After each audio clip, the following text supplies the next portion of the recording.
आंनि मुङा रामप्रसाद नार्जारि आङो जेनेरेल सेक्रेटारि पस्टआवहाय गसंदोंमोन आंथ' आनकन्टेस्ट उइनार जादों आरो जोंनि गसाइगाव दख'रा दुलाराय बर' फरायसा आफादनि हेफाजाबाव लोगोसे जोंनि जे सोलिफुबाय थानाय इउनियन बडि जेनेरेल सेक्रेटारि जाफुंसार ब्रह्म लोगोसे बेनि मेम्बार बिथांमोननि हेफाजाबजोंहाय आं माने बिजाथि गैयालासिनो उइनार जादों दा बेरेखा दोलोनिफ्राय नोंथाङा बेसेबांसिम भट बारा मोननानै देरहानो हाखो?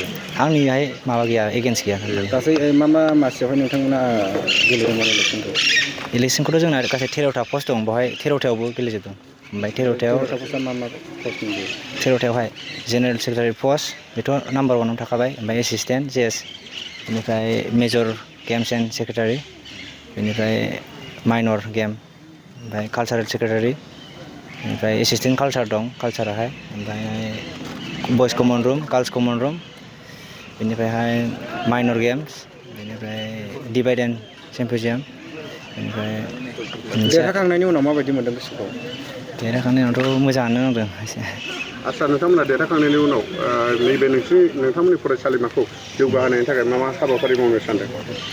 जौगानायनि हाबाफारि बायदिथ' जों फार्स्टआवनो फरायसाफोरनिनो जेनेबा गाहाय नेहाथारि जाबाय हिसाबैहाय फरायसाफोरनि जौगानायखौनो सिगां सानग्रोगोन बेनि उनावहाय कलेजनि जेनेबा माब्रै जौगाहोनो हायो बेखौ जों फरायफुबाय थानाय फरायसाफोरजों लोगोसे माब्रै जौगाहोनो हायो बे बिथिंखौ नायनानै खामानि मावलांबाय थागोन। ओरैनो नोंथाङा देरहाखांनायनि उनावहाय नोंथांनि फरायसालिमानि फरायसाफोरनो मा मेसेज हरनो सानो?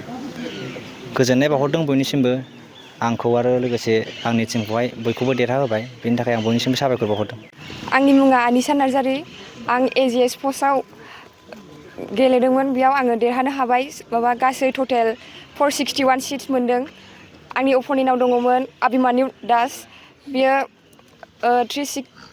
305 सिट्सआवहाय जेननांदों आंजोंहाय। देरहाखांना माबायदि मोनदों?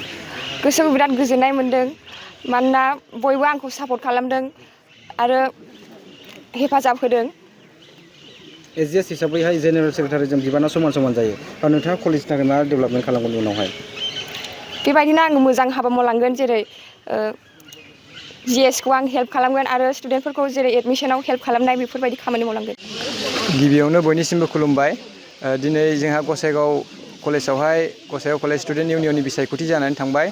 बे बिसायख'थियावहाय जोङो दुलाराय बर' फरायसा आफादनिफ्राय 13था बिजाथि होदोंमोन आरो 13आव गासिबो 13आनो जोङो देरहाजोबनो हादों आरो देरहाजोबनो हानानै आङो जोंनि भटार्सफोरखौहाय आरो स्टुडेन्टफोरखौ आरो दुलाराय बर' फरायसा आफादखौ हेल्प होनायनि थाखाय रोजा रोजा साबायखर थायो आरो देरहाखांनायनि उनाव बिराद गोजोननाय मोन्दों।